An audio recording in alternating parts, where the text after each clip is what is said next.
ถือว่าบ่หัวแล้วบัดนี้เนาะโดยบ่หัวดีแล้วมันบ่หัวก็มีแห้งแน่แม่นทูเรียบร้อยพี่เนาะนี่สาๆทำนี่แล้วคันเดือนนี่มีแต่กากโลแล้วโดยแม่นบ่ใส่กระเบื้องก็อยากได้อยู่บ่มีงบก็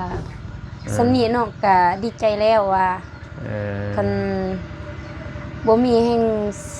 บ่มีกว่านี้เงินมีแต่ผู้ละแสนปลายเดี๋ยวนี้แห่งเครื่องก็มันขึ้นแสนป้ายเลยจักมื้อไปมื้อเดียว2 มื้อ2มื้อแสนป้าย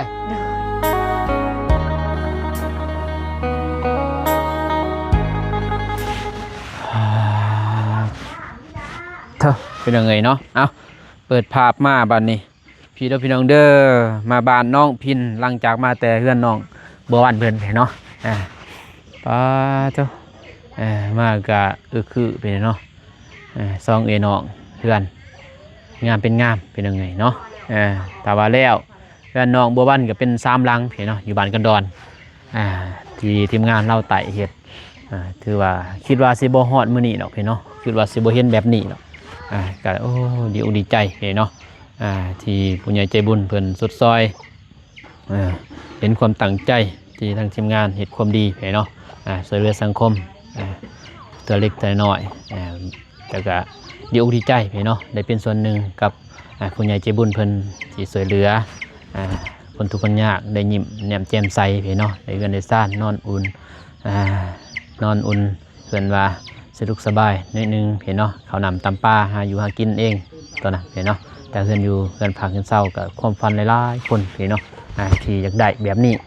บางน้องก็เคยฝันแต่ยังน้อยอยากได้แบบนี้ก็บ่เคยได้โอเคเนาะตอนยังน้อยก็เพื่อนก็แอมทุกข์ไปได้เนาะบ่เป็นว่าสิมีคือหมู่ดอกบางน้องก็ตะกี้ทุกข์คือกันนั่นแหละเป็นอย่างนี้เนาะบ่ได้มาเป็นอย่างนี้เนาะทางบ้านน้องเพิ่นก็ลายมือเติบแล้วทางบ้านน้องก็บ่ได้ย่ำเนาะแต่ว่ามือสิขึ้นเฮือนยังก็เพิ่นก็แจ้งแล้วเห็นเนาะมีตลอดทาทางบ่อเตียงมาก็ขึ้นเลยเห็นเนาะเดือนสานบ้านซองน้องเพิ่นก็กะเคียมมีเงินบ่ก็บ่มีแต่เพิ่นก็หายืมเพิ่นว่า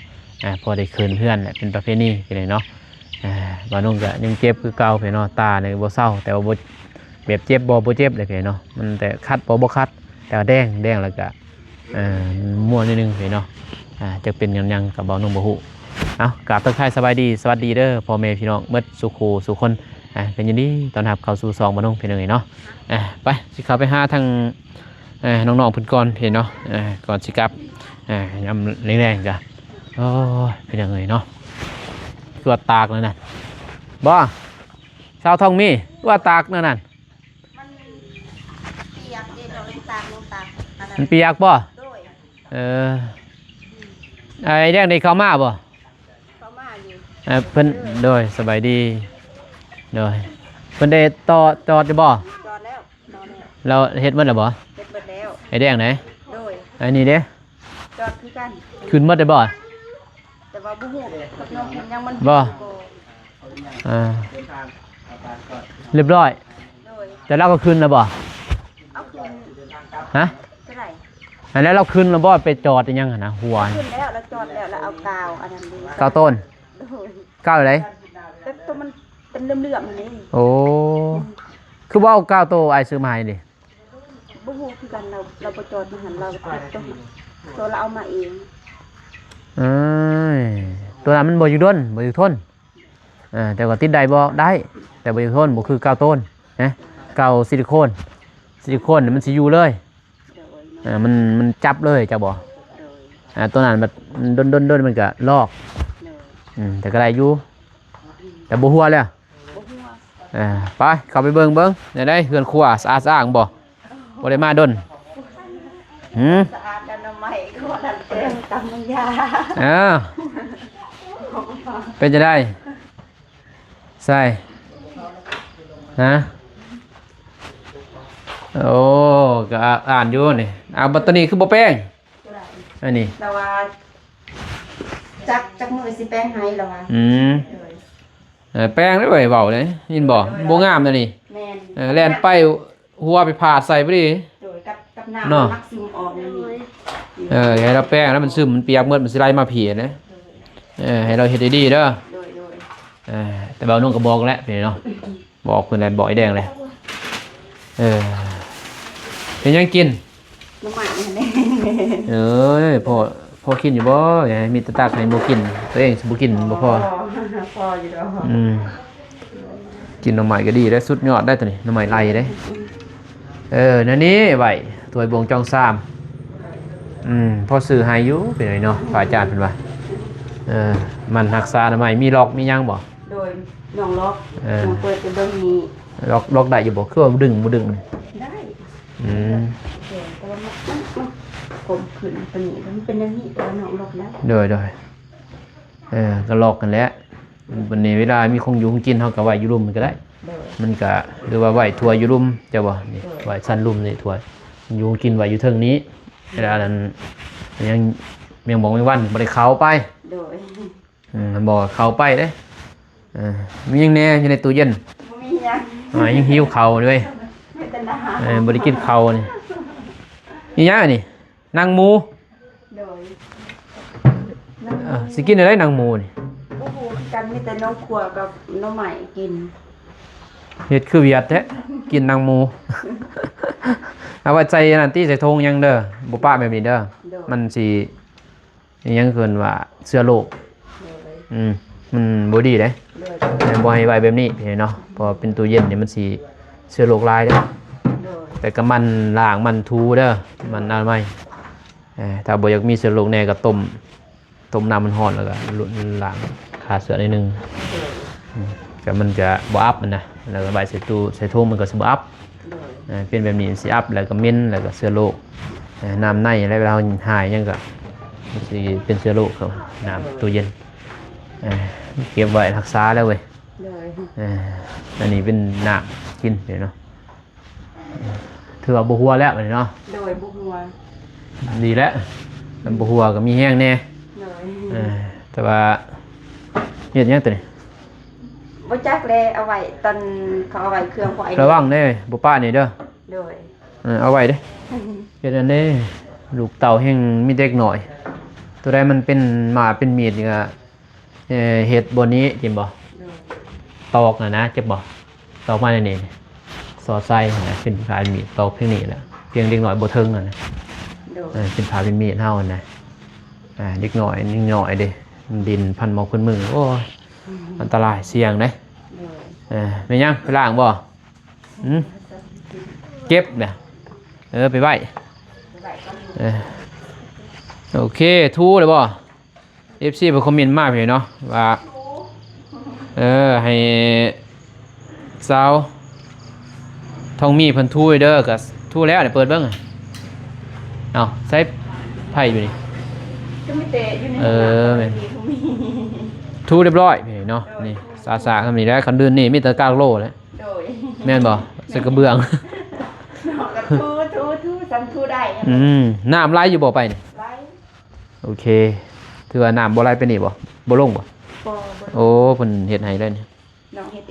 เองบ่นี่โอเคเฮ็ดเองก็ได้ตอนนี้เฮ็ดเองบ่โอเคสุดยอดแล้วนะเว้ยได้แล้วนี่เฮ็ดแต่ด้นน่ะว่านนี่น้องเทบ่หันกันน้องเทเลยมันเรือปูนเรือยังบนได้มันนั่นก็เทใส่เด้อโดยเพราะว่าน้องใส่เบิดอยู่มันเรือได้ปูนยังเรือบ่ยังเรือหน่อยนึงแต่ว่าเราบ่แม่นไอ้สิว่าสิแปลงตัวนั้นโอเคเอาไว้ตัวใดมันเรือก็เอาไว้แป้งก็ได้เว้ยอย่าเผาหมดเด้บ่มีปูนเด้ยังแต่ปูนเขียวปูนเขียวแล้วโบกตัวนี้ก็พอแล้วหมดเลยเด้จบแล้วเดี๋ยวต่อน้ำต่อแล้วบ่ยังบ่ทันต่อน้ำมานี่เด้อต่อมาใส่นี้ใส่กอกนะดึงมานี่มัดกันว่าแล้วนี่งอนี้เปิดจ้าเปิดเอาพอเป็นน้ำตัวนี้มันอยากเต็มเลยอยากเต็มเพราะว่าบ่คือมันมามีโบ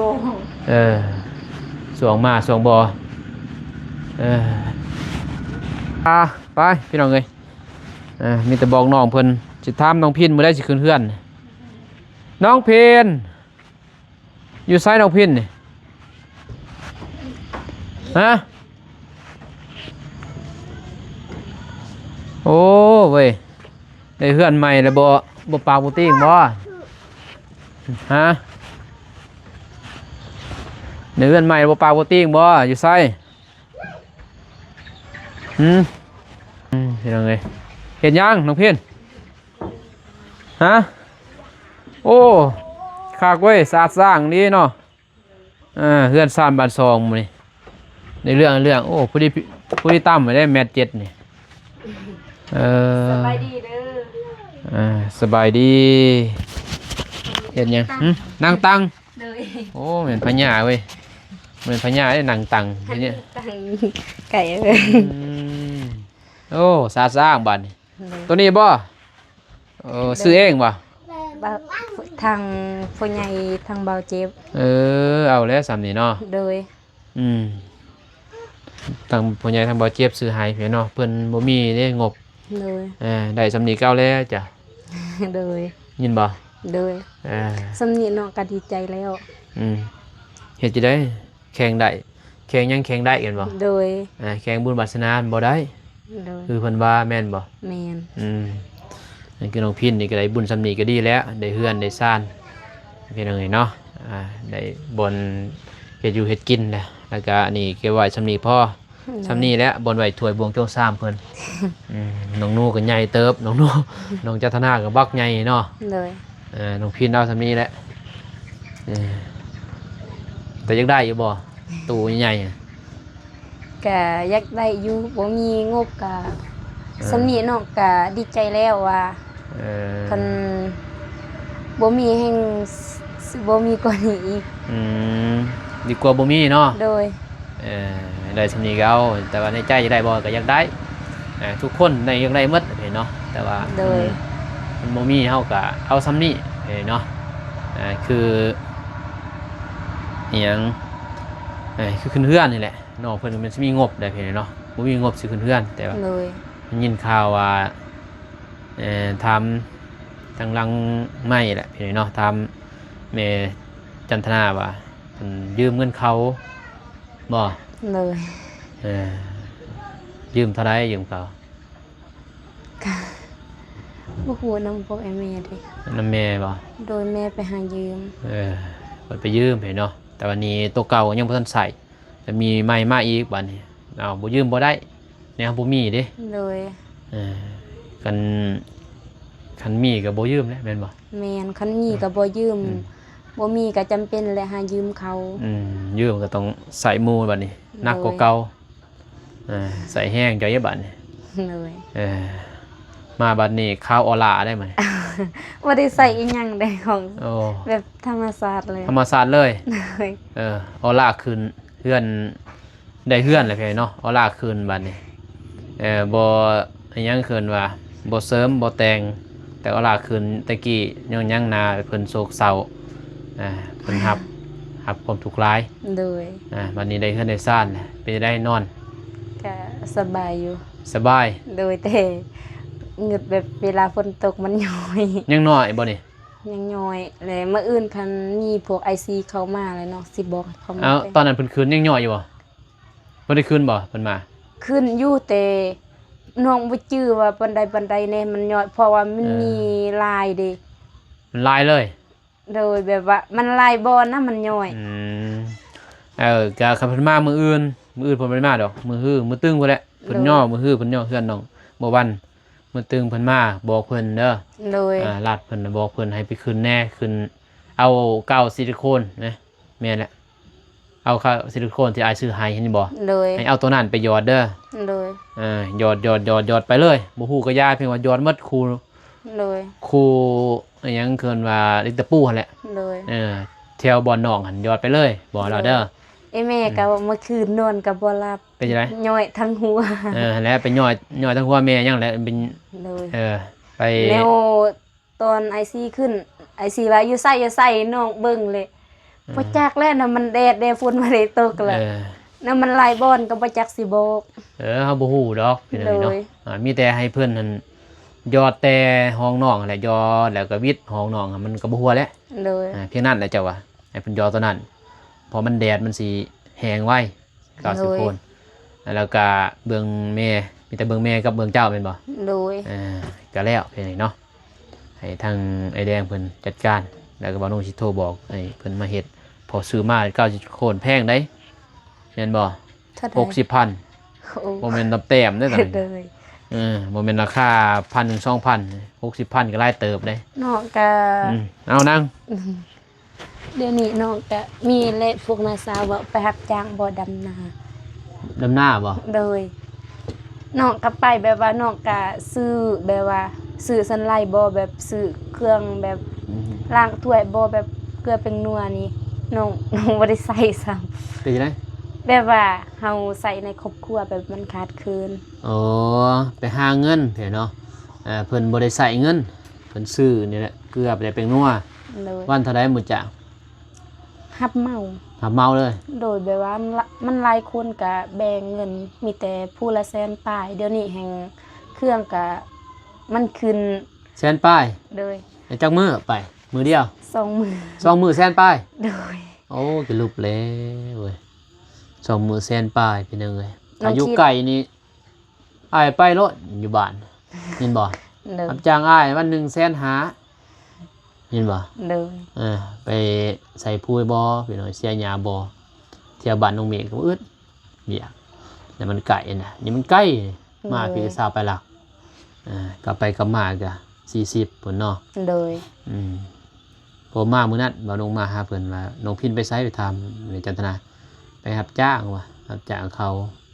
ไปกับเมว่ะหาเงินแหละเฮ็ดจังได๋แม่น เล บ่ ยแม่น ดีแหล้วหาเงินหาค่ำตัวใดมันเฮ็ดเฮาเฮ็ดได้เฮาก็เฮ็ดตัวมันหนักเกินก็บ่เฮ็ดเพราะเฮายังเจ็บอยู่พี่เนาะเพราะว่าต้องกินยาเลยนะยาต้านเสือเพราะว่าบาดทางในมันยากดีเด้อ เลย กินยาต้านเสือนํนั่นแหละเพราะว่าแม่อ้ายก็เคยผ่าตัดเบาสายจักบ่ เลย เบาสายนี่แหละเพิ่นเกิดขอดยากเนาะเบาสายก็เลยว่าผ่าตัดออก เลย แม่เลยโซ่แบบนั้นแหละล่ะเฮ็ดเวียกบ่ได้ล่ะ เลย เฮ็ดเวียกแล้วมือตีนจูบจังเนาะเพราะมันเสียเลือดลายเด้ แบบอีกอย่างแบบว่า อืม แบบคันสมมุติว่าเฮาเป็นสาวแบบเฮาผ่าตัดว่าว่าเฮาสิใส่ถ้าผิวบ่แบบเฮาอบผิวมันบ่ได้ขาวแบบว่าโตเฮาเหลืองแบบอีกอย่างแบบเลือดเฮาเสียหลายตอนเฮาผ่าตัดเลย สมแซมแหล้ว ก็ดีอยู่เจ้าเป็นเสเป็นสาวน่ะคือคนเฒ่าเด้คนเฒ่าคือแม่อายมันก็ยากเลยสมแซม เลยก็ยากเลยอีกอย่างก็คนเฒ่าแบบอีกอย่างก็สิบ่มีเลือดปานใดนะ บ่มีแล้วมันหมดเด้มันสิเริ่มหมดเด้ เลย คืออายแล้วสิเริ่มหมดนั่นน่ะเจ้าก็ยังอยู่อายุยัง15-16ปีอยู่ก็ยังมีรายอยู่เลือดมีแต่เฮากินนั่นแหละอาหารการกินมันครบมันก็สมบูรณ์เนาะ เลย แต่ว่าได้ลูกได้เต่าก็ยังยากได้เอาพัวไปก็มันผ่าตัดนี่แหละสิขอดก็ยังยากเขาเคยผ่าตัดดิอันขอดแบบธรรมศาสตร์ยังยากแน่บัดนี้เป็นต้องได้ผ่าตัดนี่แหละถ้าว่าลูกสมบูรณ์ได้ถ้าลูกเฮาสมบูรณ์เฮาโตใหญ่ทางแพทย์เพิ่นว่าเคยผ่าตัดบ่เฮาจังได้ผ่าตัด เลย แต่ว่าสมัยนี้มันก็พัฒนาแล้วยังเขามีเงินแม่นบ่ แม่น มีเงินก็ถือว่าได้เพเนาะไปผ่าตัดนั่นแหละถ้าบ่มีเงินก็ยากแน่เลยคนเฮาแต่ว่าเพิ่นจะให้ติดหนี้อยู่ดอกของหมอก็เพิ่นบ่ได้ปะให้เฮาตายดอก เพิ่นก็ต้องดูแลหมดนั่นแหละตัวนี้เนาะ เลย แต่ต้องจะเอาไปหา บ่ ใส่ ติ นี่เพิ่ แต่ น คนเฒ่าคนเด็กน้อย เขาก็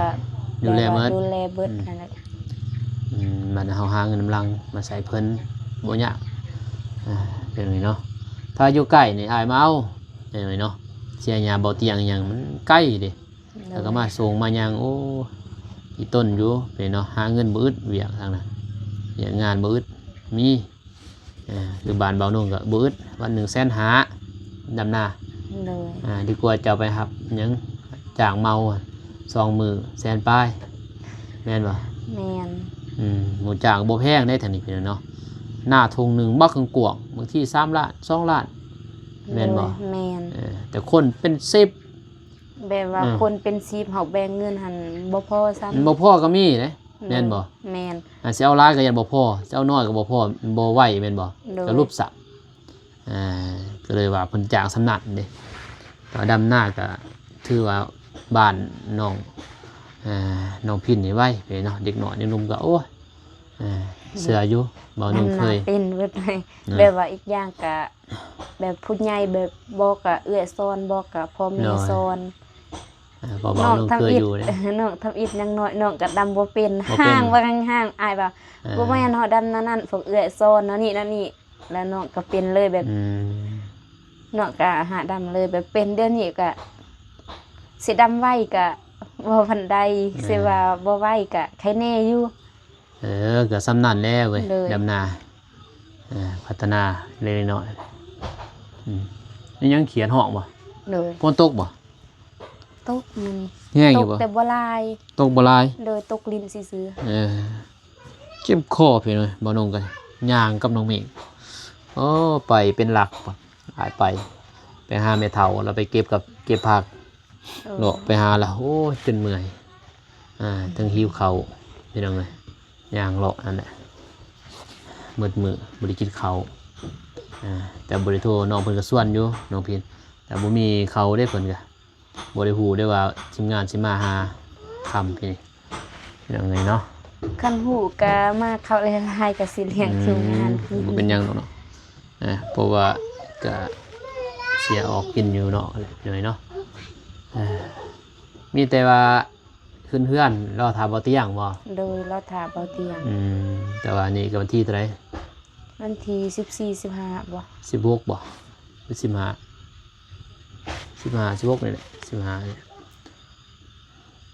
ก็ยังอีก5-6 มื้ออาทิตย์หน้าแล้วละมาจ้ะ เลย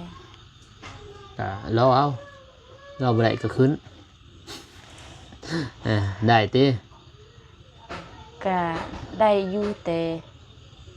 แบบว่าน้องก็อยากแบบว่าน้องก็อยากไปหาเงินเด้แบบสิขึ้นเฮือนแล้วน้องก็สิออกไปหาเงินแบบว่าสิส่งนี้นี่นะแบบว่าบ่มีไผส่ง บัดขึ้นแล้วสิออกไปอยู่นอกพุ่นบ่ โดยออก อยู่ไส ไป กะว่าสิไป บอกก็ไปบ้านเก่าแหละไปทงสุยน้ำพกหมู ตรงซวยพุ่นบ่ เลย โอ้ไกลเลยเนาะ ใกล้ เฮ็ดที่สัง แบ ซั่น บเสียหญ้าใส่พุย วัน แบ นี้ บ เท่าไหร่ วันเส้นสาว แสนเศร้า โดย อ้าวก็ถือเลยเนาะแม่นบริษัทบ่ เมียนบริษัท บริษัทแม่นในสำนักแสนเศร้ากับพอดีแล้วก็เบาเตียงเพิ่นลงมากก็น้องก็ขึ้นเรือนแล้วก็ไป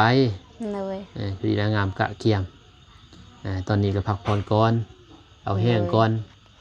เจ้าบ่เออ บ่ได้เอาแห้งเลยแต่ละมื้อไปหารับจ้าง ก็มีอยู่แม่นบ่ใหญ่นี่ก็ยังมีอยู่บ่ มีแบบยำยำดำหน้านี่ ด้วย กับพอดีงามแหละเอาเตียงมากกับพอดีเขาดำหน้าแล้วเฮาก็ได้เงินได้อยู่นี่ก็แม่นบ่ก็พอได้หาเงินไว้ให้แม่เด้เก็บไว้ให้เพิ่นกินก่อนบัดนี้เฮาก็ไปหามาใช้บัดนี้ เลย แม่นบ่ แม่น ตอนนี้หาเงินน่ะเก็บไว้ให้แม่เราอยู่เดียวน่ะก็พอได้ซื้อนี่แหละแต่เป็นนัว เลย หาเงินตัวนั้นบัดโตเฮาสิใช้หนี้เฮาก็ออกนอกพุ่นแหละมันจึงได้หลาย เลยน้องหาเงินเท่านี้น้องแบบว่าน้องก็อยากเก็บอยู่แบบว่า แบบน้องเบิ่งแล้วอยู่ในเฮือนครัวแบบมันขาดคืนน้องก็แล่นไปซื้อแบบว่าสิปะเงินกะปะบ่ได้แบบว่ามันขาดอยู่ในเฮือนครัวนี่แบบว่าสิ่งสำคัญหั่นน่ะ โดยสิป้าได้เฮาคนทุกข์คนยาก เลย หาเงินมากก็หาเพื่อหยังแม่นบ่ แม่นเพื่อเลี้ยงแบบครอบครัวและเลี้ยงตัวเองแบบว่า เนาะยามเจ็บยามเป็น เลย ก็มีแต่นั่นแหละคนเรา เลย ความสุขคนของคนไปเนาะบ่เจ็บบ่เป็นกินข้าวนอนอุ่นแม่นบ่ เลยแม่น บ่เจ็บบ่เป็นกินอิ่มอยู่อุ่นก็หมดจ้าบ่ความสุขพ่อแม่อยู่ดีมีแฮงก้าวแล้วบ่ว่าหาสิข่อยหาหยังหลายมากมายพี่เนาะแล่นหันแล่นนี้จังได๋ตัวนั้นตัวนี้สิเป็นทุกข์เด้ เลย เป็นหมูได้ตัวนั้นอยากได้น้ำหมูจ้าบ่ น้อง เห็นหมูได้ตัวนี้อยากได้ตัวนั้นบ่ได้ น้องเห็นเขาได้น้องบ่เคยแบบว่าน้องบ่เคยคิดว่า คือหมู่ได้รถจักร น้องบ่เคยคิดว่าน้องคิดมีแต่ในใจแบบว่าเลี้ยงให้ครอบครัวตัวเองให้รอดก่อน น้อย จังแบบว่า จังว่า เงินเรือก่อน โดย เงินเรือจากซื้อเขาวซื้อน้ำก่อนบ่ โดย อืม ก็บ่เป็นซื้อแล้วแบบว่า มันมืดก็จำเป็นแหละซื้อแบบ บ่ตีแล้วเว้ยเฮาอยู่ได้อยู่ดอกรถจักรกัน โดย สมมุติเดี๋ยวไปหันไปนี่สบายแม่นบ่ แม่น ไปยืมของหมู่ก็บ่ติได้บ่นนเคยอยู่จุดนี้ดอกพี่น้องเนาะไปยืมของหมู่ก็ว่าแหละเว้าให้นะแต่ว่าไปยืมเฮาก็เอาหน้าด้านนั่นแหละ โดย หมู่ก็เว้านำไปซื้อได้น้ำมันได้ขี่ไปมาคอยได้ แต่เฮาก็คอยอยู่แล้วอย่าบอกเอายืมมันหมู่ไปมาเฮาก็ซื้อแต่เขาก็บ่อยากหายบ่ติภัยดอกก็คือเฮาแหละ โดย รถเฮาเนาะสมมุติ โดย จะมีเนาะ โดย เข้าไปเฮาก็บ่อยากหายปานใดเพราะเป็นหยังเฮาซื้อมาแพงเด้ โดย แล้วก็ ย่านว่า ย่านเกิดนั่นนี่ โดยยานว่าอีกอย่างก็ยานว่าเขาไปเฮ็ดลุ่มบ่จังซี่จังซั่นหั่ มัน นสิ น่ะ เป็นมายาก โดยมันสิเป็นมามันยากแบบบ่แม่นว่ายากให้เข้ายากให้เจ้าของรถนี่นะ ก็หันและเขาและสิหับหมดเด้ โดย เจ้าของรถนี่สิเป็นผู้หับหมดแม่นอยู่เจ้ายืมเป็นหยังมากก็เขาหับ โดย ก็บ่ติภัยแหละตอนนั้นไปยืมข้อมูลก็จังซั่นแหละทางอ้ายสิกลับก่อนเด้อ โดย บ่ได้เยี่ยมมายามดนจักมื้อแหละ ได้อาทิตย์ปลาย สิไปบ่ โดยคือสิได้แล้วอาทิตย์ปลาย บ่ได้เข้ามาเพิ่นเนาะหาน้องเพิ่นเพราะว่าทางบ่าวนงก็พูดอยู่ชวนน้องเมฆนะชวนบ่เตียง โดย แล้วก็หามื้ออื่นก็สิไปใส่พูยบ่าวน้องเองแหละมื้ออื่นจะบ่ โดย ถ้าอยู่ไกลสิไปเอาอยู่ดอกมาใส่พูย โดย มันใกล้โพดเต้เว้ยเดี๋ยวนี้มาพูดเนาะ โดยมันไกล กลับไปกลับมาคันนายไปเอาไปบ่ ไป ฮะไปซอยเด้ โดยไป ซอยชื่อก็ไป ไป ฮะ ไปซื้อเป็น บ่ได้จ้างเด้ บ่จ้างก็ไป กับบ่ทันฮู้ดอกเพิ่นเนาะถ้ามีเวลาก็อยากหาเพิ่นอยู่พอซาลี่ก็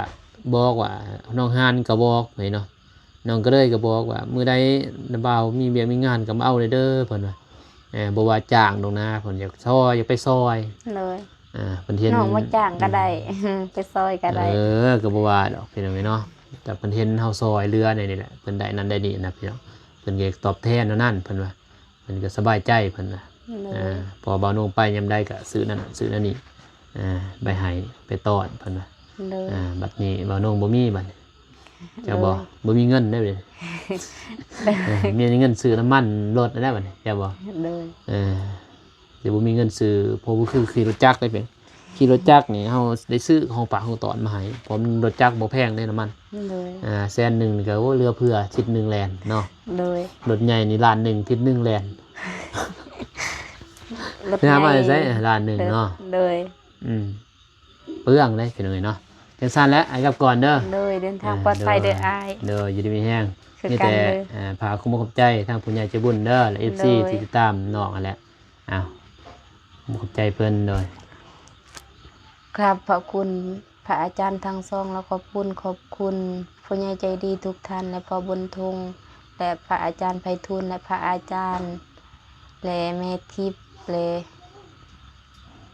ใช่ ไอ้ทวน บ่แม่นแม่ทวน แม่ทวนพ่อเบะ แม่และ ทางอ้าย ไอ้หักอยู่ฝั่งไทย โดย และแม่อยู่อเมริกา โดย และไอ้เคนนี่ โดย และผู้ใหญ่ใจดีทุกท่าน และเบาเตียงนำและเบาอานุ่งเบาเมฆเบาเจ็บ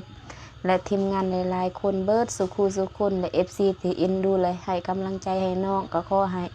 อยู่ดีมีแห้งไปใส่มาใส่ก็ขอให้ปลอดภัยความเจ็บอย่าให้ได้ความกายอย่าสูมีพัฒนาสิ่งใดขอให้ได้จริงตามปรารถนาขอให้ร่ำให้รวยขออายุวันยืนสาธุ โดยเป็นยังไงเนาะน้องพินมาวันนี้แปลกที่สุดเลยเนาะ งามขึ้นเว้าม่วนเนาะอวยพรดียิ้มแย้มแจ่มใสกลัวคือตะกี้เนาะ เดิน ย้อนว่าได้บ้านได้เฮือนแล้วสำบายบ้านนี้มีความสุขมีแต่หาเงินซื้อข้าวซื้อน้ำใส่หนีหมูเฮามีเฮือนมีแห้งเด้ทำบ่ย่านน่ะแม่ยังเนาะ เลย นอนรับพันดีแล้วบัดนี้กลับก่อนเด้อ โดยเดินทางปลอดภัย โด เด้อย อยู่ดีมีแห้ง คือกัน โด เด้อย มาไม่นะบ่าโอเคเดี๋ยวเนาะเอาเฮ็ดอยู่ให้กินเด้อถาแม่ไปใช้แม่ได้อยู่กินพาเพิ่นเป็นไงเนาะพูดบ่นอนกันเลย เรามีตู้นี่สบายอยู่ มีตู้มีหยังเนาะพินเฮ็ดคือน้องจันทนานี่ตักคันนี่ก็แล้วเด้นี่คันบนนี่สบายได้บัดนี้คันไว้นี่นะพุ่งอยู่บ่โดยกลับก่อนเด้อไปพี่น้องเอ้ยมาลงก็สิเดินทางกลับก่อนค่ำมืดแล้วโธ่โอเคพี่น้องคลิปนี้มาลงกาสิจบคลิปนี้ก่อนเด้อพี่น้องเด้อเนาะอยู่ดีมีแห้งเมื่อสู่ครูสุคนพี่น้องพบกันใหม่คลิปหน้าเด้อพี่น้องเด้อคลิปนี้ขอกล่าวคำว่าสบายดีพี่น้องไปบ๊ายบาย